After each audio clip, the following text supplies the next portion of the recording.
incomparable à Jésus. Amen. Je vais vous prendre quelques minutes, vous pouvez vous asseoir, merci beaucoup. Éphésiens chapitre 5 se trouve un texte important que nous lisons à pareille réunion, n'est-ce pas, à ce mercredi du Saint-Esprit. Éphésiens chapitre 5.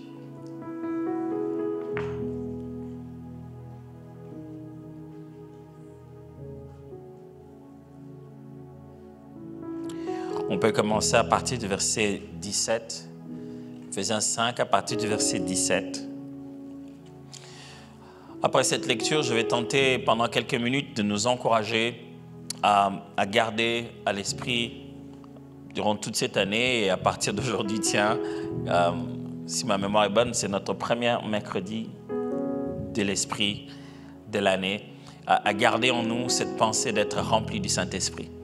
Être rempli du Saint-Esprit n'est pas un choix, c'est vraiment une obligation, c'est vraiment utile, c'est vraiment important.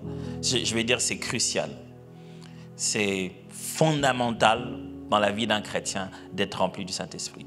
Et je vais pendant quelques minutes nous encourager à ça avant que nous rentrions encore dans la prière.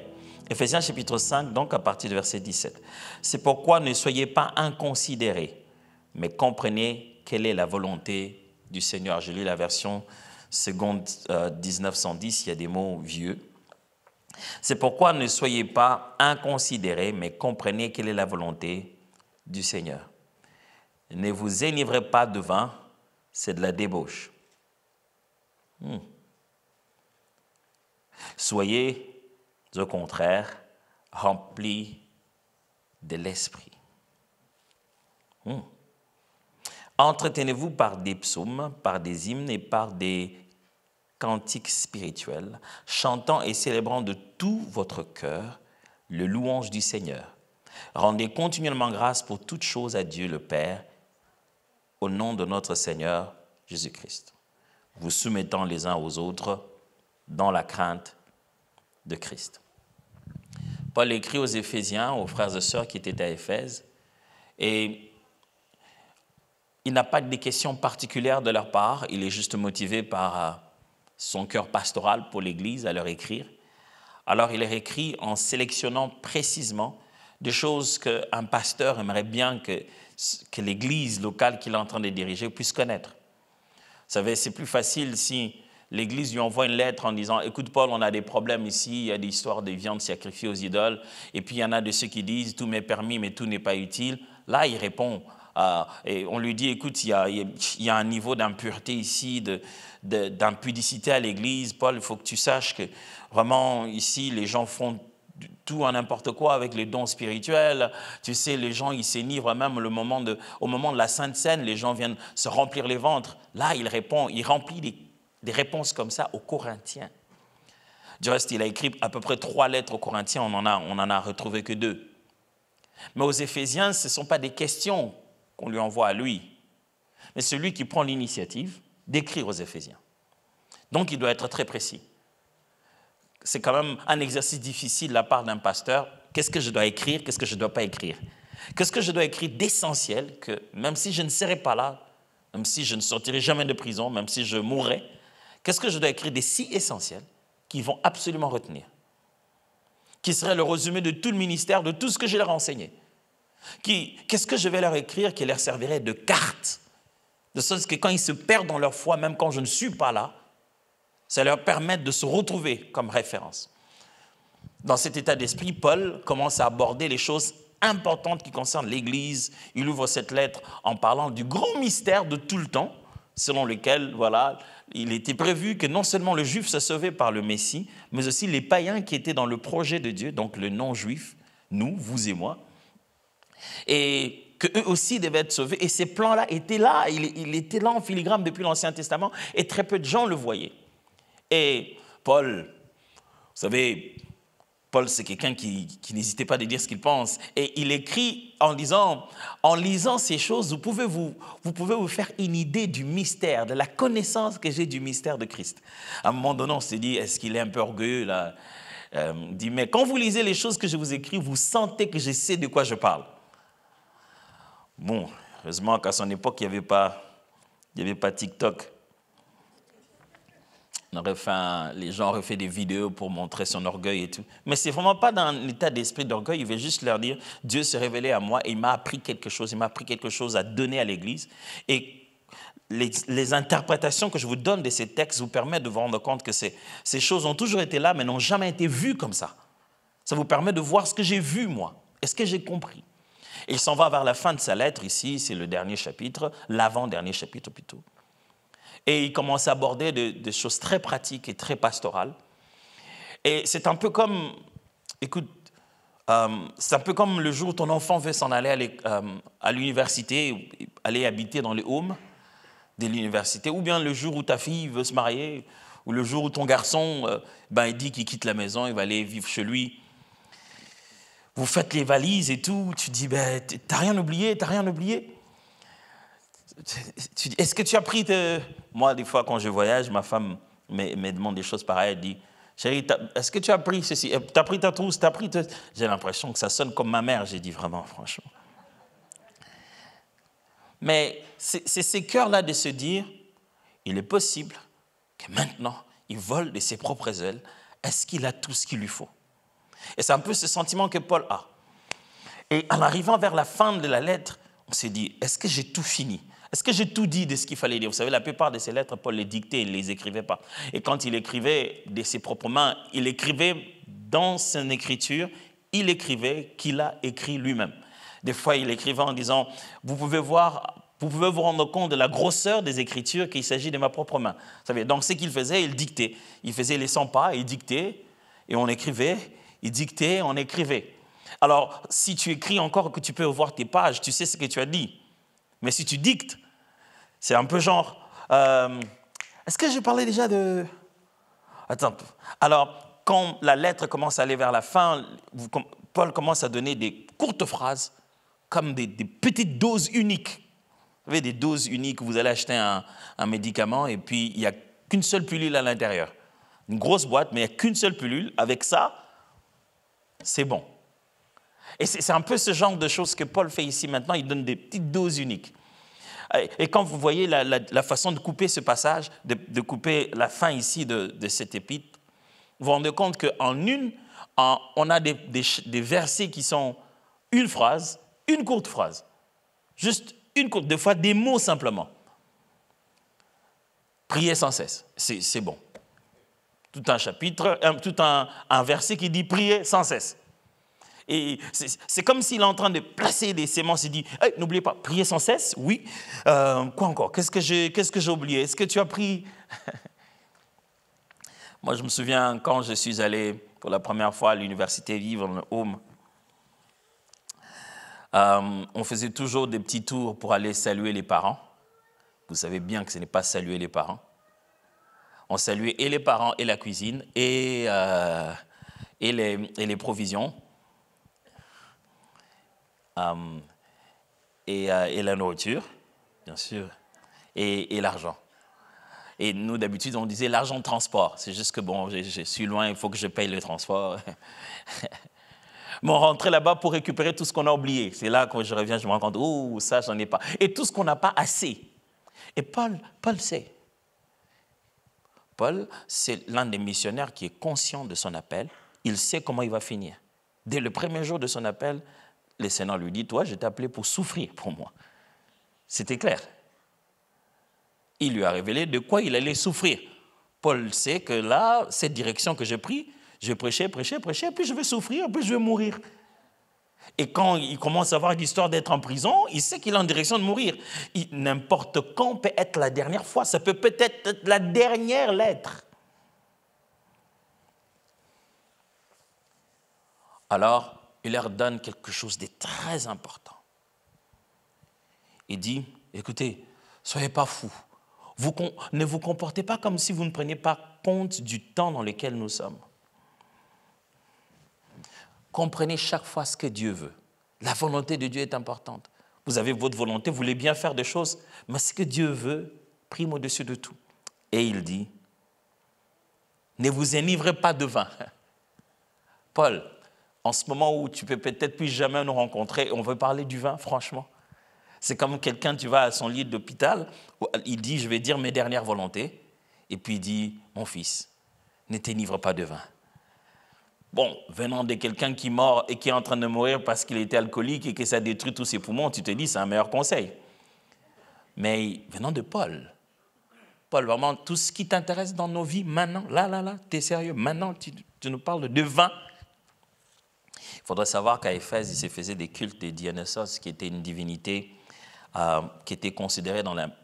On appelle ça aujourd'hui mythologie. On aime utiliser le mot mythologie parce qu'on a mis la pensée selon laquelle c'était des mythes. Pour essayer un peu de nous faire oublier qu'il y a eu vraiment des temples, il y a eu vraiment des cultes, il y a eu vraiment des morts et des sacrifices. Ce n'est pas des mythes, c'était des religions pratiquées à l'époque. Ce n'était pas des racontards qu'on racontait aux enfants. Non. Jusqu'à aujourd'hui, des temples ont été bâtis, c'était des croyances, c'était des foi. Il y avait des prêtres, il y avait des magies exercées derrière ces divinités. Mais bon, on raconte que c'est une mythologie parce que la façon de le concevoir, franchement, si vous étudiez la mythologie, vous allez vous rendre compte que c'était vraiment des histoires à dormir debout. Mais il y avait cette divinité qui était un peu un petit-fils de... C'est une divinité incroyable. C'est une histoire de Zeus qui est un dieu vraiment adultère, hein, qui se retrouve à avoir des enfants avec celui-ci, avec celle-là. Et parmi les enfants qu'il a fini par avoir, il a eu un enfant qui a découvert le vin, qui s'est rendu compte que dans le raisin, on pouvait le fermenter, on pouvait avoir le vin. Et il est le premier, selon eux, à avoir créé le vin. Il s'appelait Dionysos. Et il y avait un culte particulier. Donc, quand il y avait ces cultes-là, il y avait des grosses euphories où les gens sortaient en cours de route avec la musique dansante, des femmes en pleine euphorie, des fois presque pas habillées. Et il y avait de la musique dans tous les sens.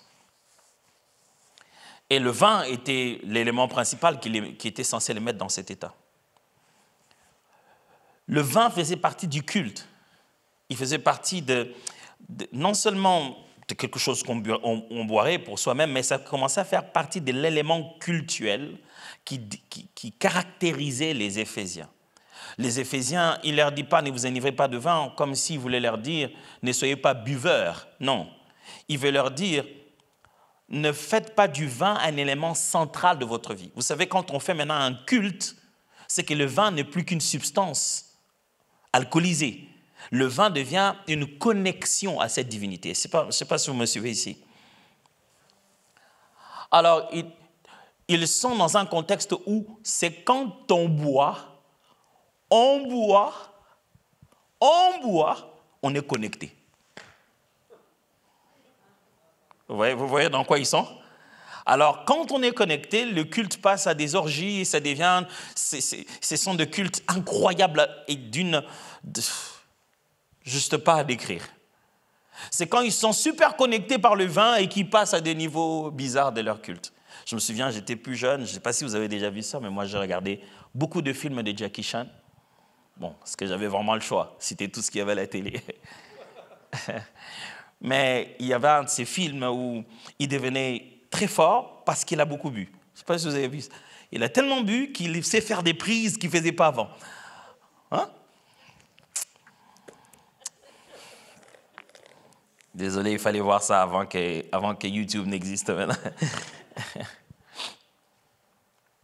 Alors, Paul leur dit ceci.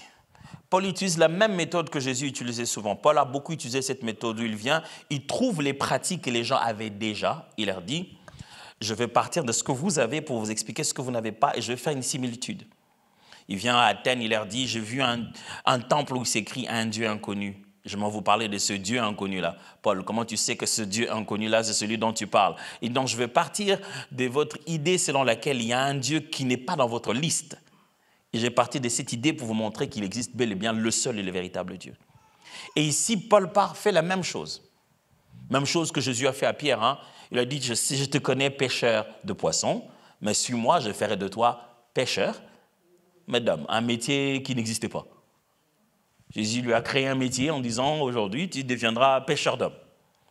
Et ici, Paul fait exactement la même chose. Il dit, ne vous enivrez pas du vin, c'est de la débauche.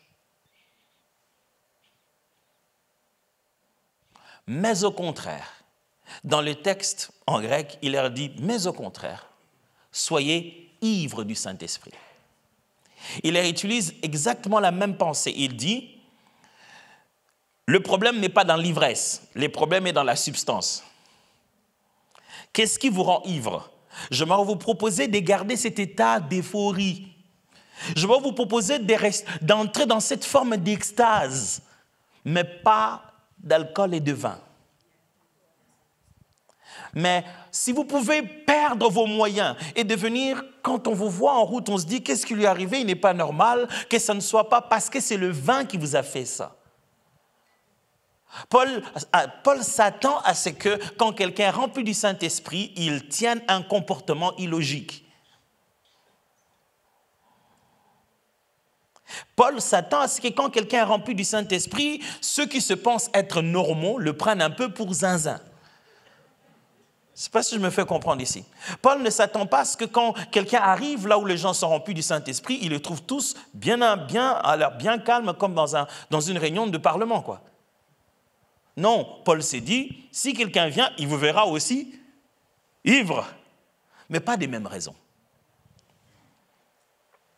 Paul dit, ne remplissez pas vos corps, remplissez vos esprits. Et soyez ivres du Saint-Esprit. Paul dit, prenez sans mesure. L'ivresse est le fait qu'on a dépassé la mesure contrôlable. On perd ses moyens, on commence à être induit, conduit. Il existe dans le grec des termes qui signifient être sous l'influence de. C'est-à-dire, tu as ta volonté, mais la chose existe tellement forte en toi que ça commence à t'induire. C'est un peu comme quand on parle d'être, on dit quelqu'un est possédé d'esprit mauvais. Ça, c'est un terme très vieux, mais dans la Bible, ce n'est pas ça le concept. Démonisomai signifie être démonisé. Démonisé, c'est encore pire encore. Mais ça veut dire être sous l'influence. Quand on a beaucoup bu, on dit qu'on est ivre. Ça va? On ne dit pas qu'on est alcoolisé, n'est-ce pas? Mais on est ivre de quoi? L'alcool. Il y a une substance qui a une telle force dans ton corps à commencer à drainer tes pas. Mais quand tu es ivre, tu sais que tu n'es pas normal. Tu sais toi-même que non, ce que je vous dis, moi, quand j'ai bu, je vois des choses. Même toi-même, tu sais que tu n'es pas normal. Alors, c'est la pensée qu'il est en train d'utiliser ici. Il dit, soyez sous l'influence. C'est-à-dire, perdez vos mouvements. Pendant que vous vouliez aller dans une direction, votre volonté ne suffit pas. Une autre se bat avec vous. Et cette autre volonté est plus forte que la vôtre, qu'elle vous draine dans une certaine direction. Ça vous fait perdre la normale, vous entrez dans l'influence du Saint-Esprit. Vous imaginez? C'est comme ça que Jésus fait faire son armée. Il veut faire une armée de... Franchement, mais Jésus dit que c'est le seul moyen.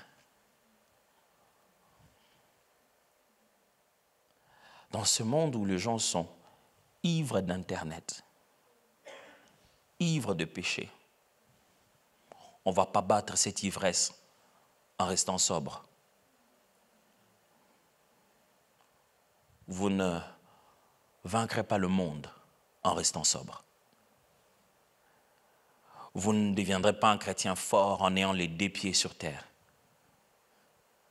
Vous ne deviendrez pas un meilleur serviteur de Dieu, un meilleur enfant de Dieu, en étant le plus logique possible.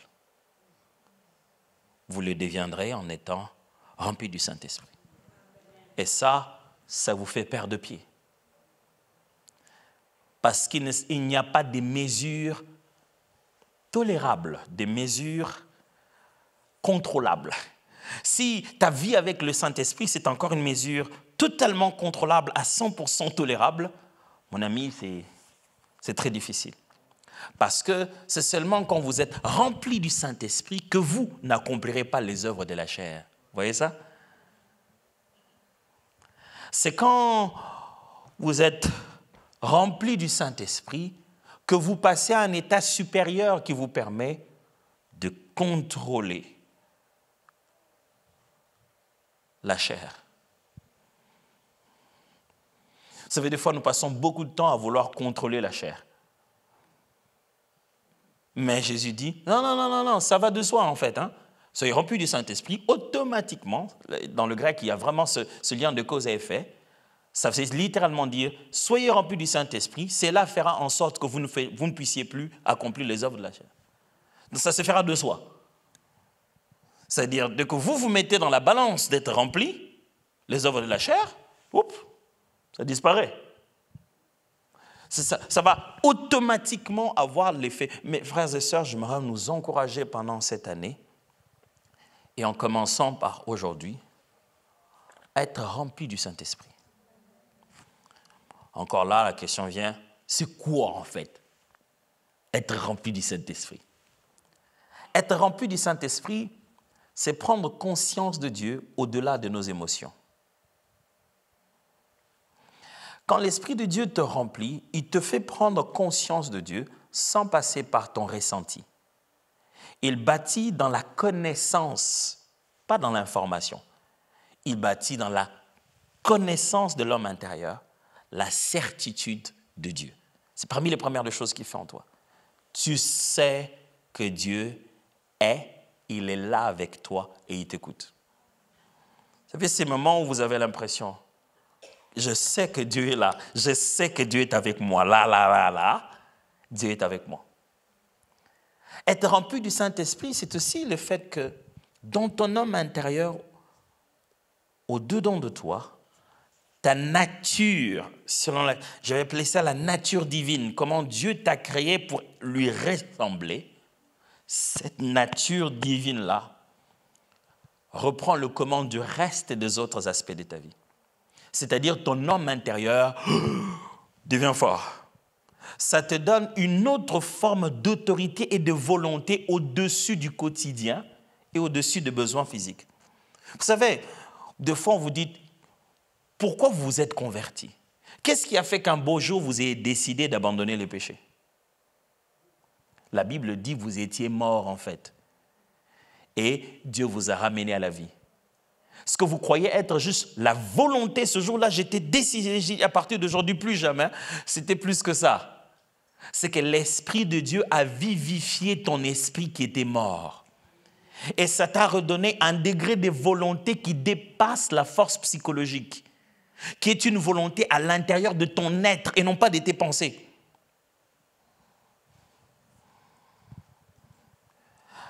La question aussi, c'est, ça se fait comment tout ça, pasteur, être rempli du Saint-Esprit? La Bible dit tout le temps, utilise beaucoup ces termes. Comme tout à l'heure, on dit, ne vous enivrez pas de vin, mais soyez remplis du Saint-Esprit. Est-ce que vous avez vu ça? On dit, ne vous enivrez pas de vin, mais au contraire, soyez remplis du Saint-Esprit. Qui remplit? Qui? Le texte dit, ne vous enivrez pas de vin, mais soyez remplis du Saint-Esprit. Qui remplit qui? C'est le Saint-Esprit qui nous remplit ou c'est nous qui sommes remplis du Saint-Esprit? Allez, pasteur Tom, c'est revenu. Ça me prend trop quand il fait froid. C'est l'effet de la neige, les questions là. Ça veut dire que vous en êtes partis pour longtemps, les questions. Mais en fait, c'est que vous avez là, ce contraste-là, c'est tout le temps dans la Bible, ça apparaît beaucoup, surtout dans l'un des sujets comme celui-ci, où on utilise un verbe qui veut dire, une conjugaison qui signifie « vous savez comment faire ». Soyez remplis du Saint-Esprit. La responsabilité est partagée. Vous n'allez pas dire à Dieu, Dieu, remplis-moi de l'Esprit. Cette partie existe. Mais il y a une autre partie où Dieu dit, tu sais quoi faire pour être rempli du Saint-Esprit. C'est-à-dire, la responsabilité est partagée. Ça veut dire que vous n'allez pas dire, si je ne suis pas rempli du Saint-Esprit, c'est parce que je t'ai demandé et tu ne l'as pas fait. Si quelqu'un n'est pas rempli du Saint-Esprit, à qui la faute? à Dieu qui ne l'a pas rempli. Dieu dit non, non, non, non, non, ce n'est pas comme ça que ça fonctionne. Vous savez comment être rempli du Saint-Esprit. C'est là que la foi chrétienne commence à prendre un degré de responsabilité différente. C'est plus facile et c'est bon de dire « Oh Dieu, remplis-moi, sans toi je ne peux rien ». Et t'es senti rempli ou non, j'attends qu'il me remplisse. Il dit « Non, ça ne fonctionne pas comme ça ». Quand vous dites à votre enfant « Va dormir », qu'est-ce qui va se passer?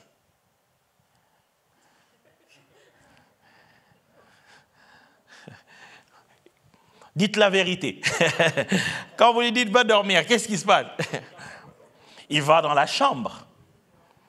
Il se met dans toutes les conditions nécessaires pour amorcer son sommeil. Mais va-t-il se faire dormir? C'est vraiment lui qui fera 1, 2, 3, dors. Moi, j'ai tenté de compter jusqu'à 100 pour dormir et je suis toujours arrivé à 100. Parce que moi, je suis un jusqu'au boutiste. Tu vois, je ne voulais pas que 100 soit arrivé avant que je ne dorme. Donc, j'ai oublié qu'il fallait compter jusqu'à 100 pour dormir. Donc, moi, j'ai pris ça au sérieux. J'ai compté jusqu'à 100 et je n'ai pas dormi. Or, l'idée, ce n'était pas de compter jusqu'à 100. C'était qu'en comptant jusqu'à 100, je dors. Mais si vous devez dormir ce soir, vous vous mettrez dans les conditions de dormir. Allez-vous dire à Dieu, Dieu, tu ne m'as pas fait dormir? Et la Bible, donc, l'un des moyens par lesquels on est rempli du Saint-Esprit se présente dans ces textes. Il leur dit, ne vous enivrez pas de vin, mais au contraire, soyez remplis du Saint-Esprit. Il leur dit, entretenez-vous par des hymnes, des cantiques spirituels et des psaumes. L'un des moyens par lesquels on est rempli du Saint-Esprit, c'est dans la louange et dans le chant. Mes amis, le chant et la louange ne sont pas des activités émotionnelles, ce sont des activités spirituelles.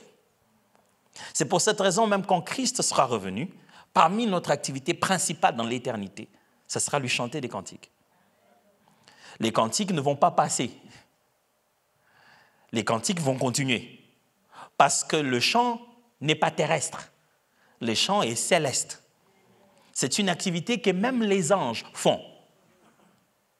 Le cantique, le fait de chanter n'est pas une activité émotionnelle pour nous. Non, c'est l'homme intérieur, l'être intérieur. L'esprit de l'homme a besoin d'exercer, de chanter, d'exprimer la musique. C'est un moyen de connexion fort avec Dieu. Quand on chante, on chante dans l'assemblée ou quand vous êtes seul, Dieu il s'en fout de votre voix. Il ne sait pas comment vous chantez. Dieu n'est pas un prof de musique qui dit non, toi vraiment là, ça c'était une fausse note, franchement. Dieu n'est pas là du genre, il dit non, non, non, lui, je n'entends pas, mutez-les, ça fait trop de bruit.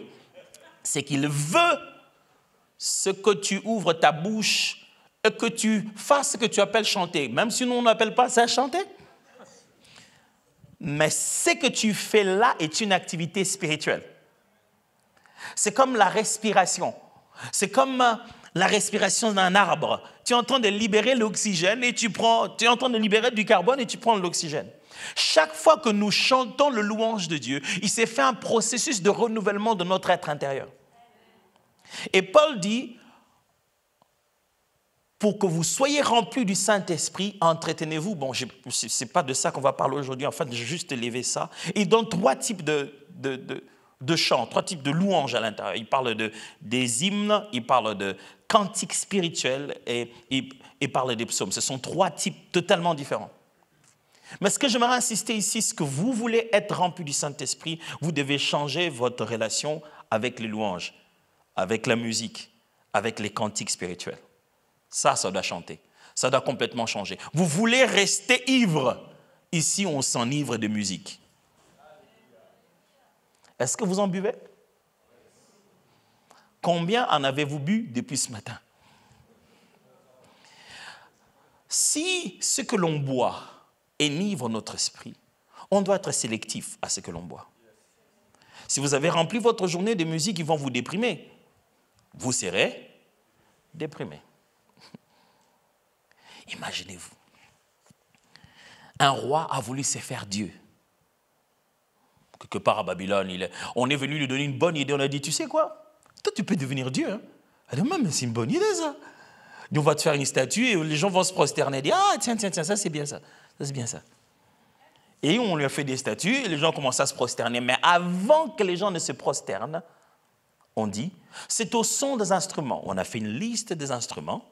Si on se met à le jouer, alors là, vous vous prosternez devant lui. Pourquoi? Parce que c'est ça le processus de l'adoration. Même quand une statue qu'on voit, pourquoi je ne fais pas seulement ça? Ça suffirait, non? Ça serait l'adoration que tu veux dire. Non, non, non, non, non, non, non. Si ça doit être un culte, ça doit avoir des cantiques. Mes amis, certaines choses qui jouent dans votre maison polluent votre atmosphère. Mais il y en a d'autres qui jouent dans votre véhicule, transforment votre état d'esprit. Voulez-vous être ivre? Laissez-vous être envahi des cantiques spirituels. Chantez sa gloire, chantez son nom, glorifiez-le, écoutez ça. Vous savez, écouter encore avec des baffles, c'est une chose, mais écouter avec des oreillettes, vous amenez ça tout droit dans votre esprit. Tout droit. Il y a quelque chose dans nos oreilles qui dépasse notre intellect et va directement dans notre esprit. C'est-à-dire, quand ça entre dans tes oreilles, l'intelligence n'a pas tout pouvoir pour maîtriser ça. Tout ce qui entre dans nos oreilles n'est pas toujours contrôlé par notre intelligence. C'est comme ça que la foi vient de ce qu'on entend. Parce que ce qu'on écoute, la voix parle à l'esprit. C'est comme ça, tout est créé par la parole. La voix parle à l'esprit. Alors, toutes les voix qui te parlent, tout ce que tu consommes dans les voix de musique, pose-toi la question si tout le monde a autant droit à toucher à ton esprit. Vous voulez être rempli du Saint-Esprit cette année, regardez votre playlist. Il ne faut pas que ça commence, alléluia, alléluia, gloire au Seigneur, je te loue, je t'adore. Oh yeah, yeah, you know, tu te dis, il y a des musiques, tu te dis, il a dit quoi? Tu te dis, bon, c'est pas le beat, ce n'est qu'un exemple. Je suis juste en train de dire l'intérieur. Il y a des musiques, quand vous écoutez ce que c'est en train de dire, ce n'est que la rébellion. Moi, je m'en fous du monde. Tout ce que les gens font, je m'en fous. Je dis, wow. Prenez ça. Si vous voulez savoir si c'est bon pour votre cœur, enlevez la musique, prenez les paroles et déclamez les paroles. Prenez que les paroles. Dites, moi, je m'en fous du monde. Oh, moi, je m'en fous de tout. Moi, je suis comme un fou. Moi, je m'en vais partout. Je m'en vais balader ma bosse par-ci, par-là, les nuits tard, avec un mal de tête si fort que j'ai plus envie de rentrer, mais le soir suivant, me voilà dans la boîte. Boîte de nuit. Boîte dans laquelle je suis renfermé. Boîte, est-ce que j'y reviendrai? Oh, boîte. Quand on sait danser, on ne sait pas ce qu'on dit. Mais quand on sait parler, sachez que la musique est une parole. Et les paroles vont dans votre esprit. Mes amis, vous ne pouvez pas commencer à vivre le matin jusqu'à 21h en ayant mélangé comme ça. Ça ne rend pas ivre. Vous avez dilué le vin spirituel. Vous allez boire des bouteilles. Un jour, quelqu'un me dit, mais est-ce que je peux écouter ça, Je dis, non, je ne veux pas entrer dans ces débats. Tout ce que moi je te demande, c'est qu'avant de prier pour les malades, mets ce chant-là. Au moins, donc il y a les malades là, puis je vais dire, au moins, frère, la vie que nous menons là dehors le matin, je ne sais pas pour vous, moi, surtout à cause du froid, le matin quand je me réveille, c'est comme un joueur qui se prépare à entrer dans un match. Oh là là, Seigneur. Mais la vie en général, elle est comme ça, mes amis. Dès que vous prenez un peu conscience de vous, que vous êtes réveillé, là dehors, c'est comme un match. Quand vous faites vos 100 pas, pourquoi le joueur s'entraîne-t-il encore avant d'entrer au terrain? Il a passé des mois et des mois. C'est son tour tout à l'heure, mais il se réchauffe. Pourquoi? Je prépare mes muscles parce que ça va être directement intense. Mes amis, il y a des choses qui ne dorment pas, contre lesquelles nous nous battons tous les jours et ça ne dort pas. Nous, on est en train de dormir. Et ces choses-là contre lesquelles on se bat, ça ne dort pas. Le match est déjà en train de se jouer. Quand tu allais dormir, le match ne s'est jamais arrêté. Et le matin, quand tu te réveilles, sache que tu es sur le point de rentrer dans le terrain. Chauffe-toi, s'il te plaît. Mets un cantique et 2, mets-toi à parler en langue. Non, mais les parler en langue, là, c'est un peu fou. Tu as déjà trouvé quelqu'un d'ivre qui parle de façon cohérente? Moi, je t'ai dit que si tu viens aujourd'hui, plus tard, le bonheur sera toujours là où j'ai pris l'avion. Derrière ma maison se cachait un chat. Tu l'as vu?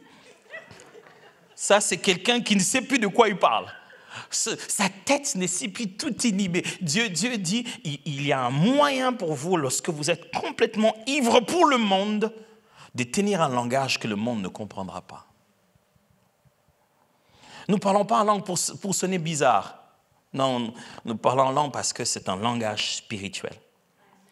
Et plus vous parlez en langue, vous n'avez jamais compris, plus vous parlez en langue, plus c'est comme si quelque chose en vous veut sauter. Je ne sais pas si vous avez déjà senti ça. Plus vous parlez en langue, c'est comme si... La bonne chose, c'est que le parler en langue, ce n'est pas une chose que vous devez faire exactement de la même manière tout le temps. Le parler en langue, c'est le parler en langue. C'est pas aujourd'hui, on parle de parler en langue, mais il y a plusieurs façons de parler en langue. On n'est pas obligé de ne parler en langue que d'une certaine manière. Le parler en langue est fantastique. Si vous voulez être rempli du Saint-Esprit, apprenez à parler en langue. Un frère m'a dit, mais pasteur, avant de parler en langue, est-ce qu'on ne doit pas quand même un peu passer un long moment de prière et puis le parler en langue arrive? Je dis, c'est ce qu'on va faire. Avant que tu parles quelle langue? Français. Avant de parler français, on va passer d'abord un temps de prière jusqu'à ce que le français vienne. Non, mais je sais parler français. J'ai dit, oui, mais pourquoi tu penses que ton esprit ne sait pas parler en langue? Qu'est-ce que tu fais? Tu mets quoi? Tu allumes quoi? Les moteurs de parler en langue? C'est le langage de ton esprit que tu as reçu, que le Saint-Esprit a placé dans ton esprit pour commencer à parler en langue. Vous avez appris. Changez ce que vous êtes en train d'écouter. Mettez-vous à parler en langue. Et troisièmement, priez avec les autres. Audiblement. Si quelqu'un à côté de vous est là en train de prier en disant,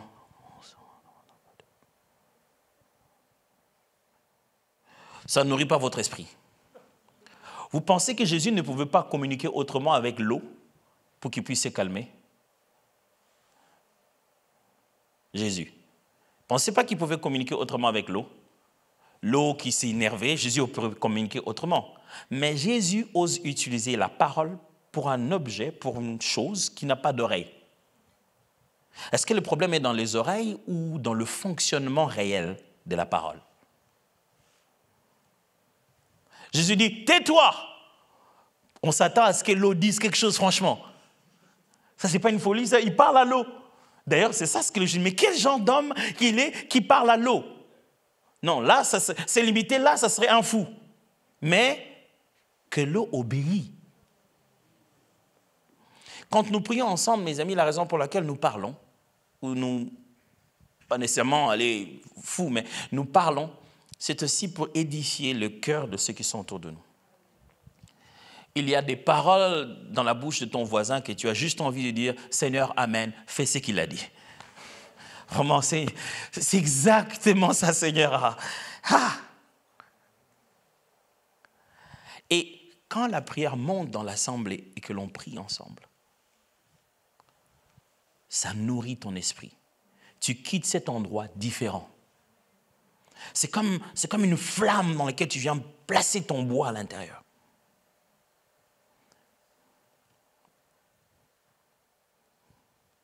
Amen. C'était clair la théorie? Parce que, désolé, moi, après la théorie, c'est la pratique.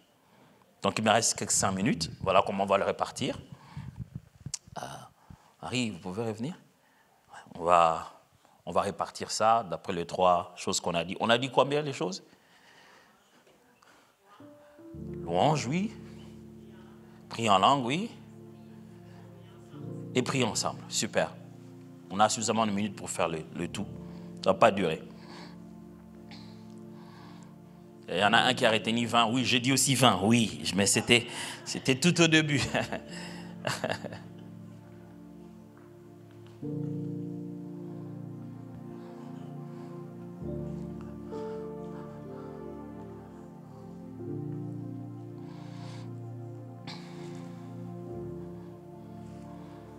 Nous allons chanter brièvement juste un chant populaire hein, que tout le monde pourrait connaître simplement pour juste glorifier Jésus.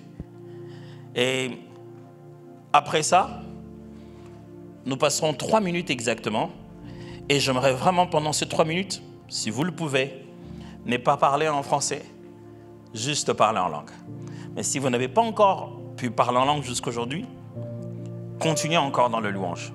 Mais si vous le pouvez, en ce moment-là, j'aimerais que vous puissiez arrêter de parler en français, que vous mettiez seulement à parler en langue. On va d'abord louer le Seigneur et puis je donnerai le go. Si vous le permettez bien, on prendrait peut-être juste à 5 minutes si vous me le permettez. Juste à faire rien d'autre que de parler en langue. Si vous le voulez bien, vous pouvez sortir de votre rang, faire marcher, prier aisément. Vous êtes dans la maison de votre Seigneur, sentez-vous à l'aise. Vivez plutôt cette expérience spirituelle plutôt que tout, parce qu'il y a des choses que vous devez avoir avant de rentrer avec vous à la maison.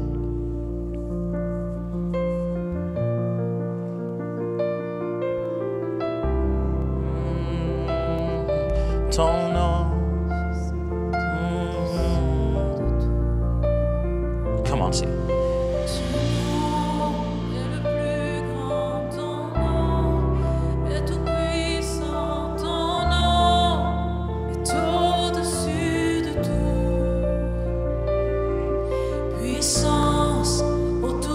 Il veut t'entendre chanter. Ton nom est au-dessus de tout. Vas-y, à ta manière, vas-y, chante-le. Ton nom est le plus grand. Ton nom est tout puissant. Et ton nom est au-dessus de tout. Oh. Puissance, autorité, royaume et dignité. Ton nom est au-dessus de tout. Ah, Jésus, Jésus. Ton nom est le plus grand. Ton nom est tout puissant. Oh, ton nom est au-dessus de tout. Alléluia. Puissance, autorité, royaume et dignité. Ton nom est au-dessus de tout. Ton nom est le plus grand. Ton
établis ton trône éternel.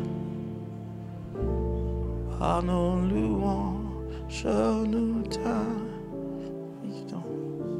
Viens Jésus. Prends un moment à parler en langue.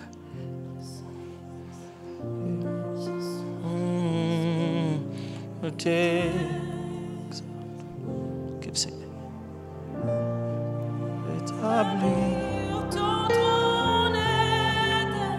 Pate de bloni shaka de seki bialoladi.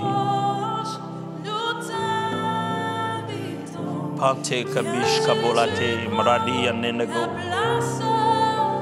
Kande to la liatazo bradi kabiate mo safidukush. Padeso prade maiyajai. Baradaya kuto brade la mazeda laia kande de la getis kavai. Pe sapari de dalai, te sapali de kush. Pandolo mai di brade go sapradisha tega iganelai.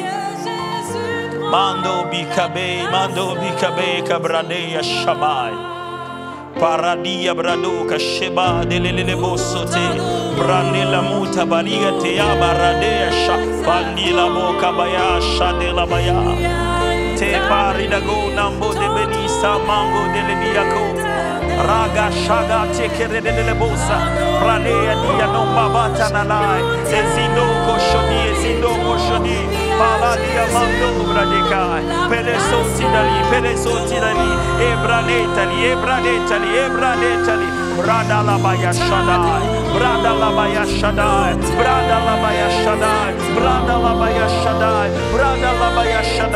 kimendo brade baba mono ebelia sapradesh Nambako tabilani la se prama delle deboshe benida ko pala dia nende sarlane koradia ba pangeto pala bayama delle deboda dia la basa kade kashe egekeida o kamamba baika bola teskate bari nende ata epaliade boba shami maboya kele kentani la madalo sapra be badeaka egieta de satike shabani la so rami tele shobabani ebranamba dalla bossa kila de asha babetali bravota misa mandele bai e mia coca pena le bai e sima e panema le bai bravota shikareba le bai banito robote manina dalla boshata radela baya kakakatosha ni le bota mai bambina masse che delle boba di asa abalaya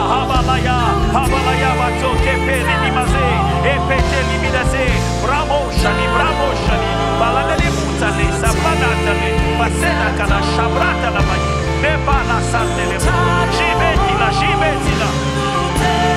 jibeti la frane ya mandele bosha la maya ezaketa radele bosha la ma animado rabeaka shabalata la barade radela bayade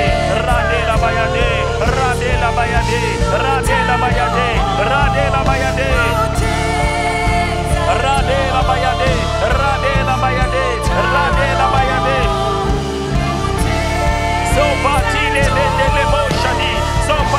vendele moshani romamba dalla baya pesiko tobo brada la baya shade vide de bossa rakino ya e pentamamba della bossa per diaje rando kamali dia massa pradema e biba yonda mesaki terre banaya e delo samirando lobo se banina ba e babea koti brade shada e rido lobo la baya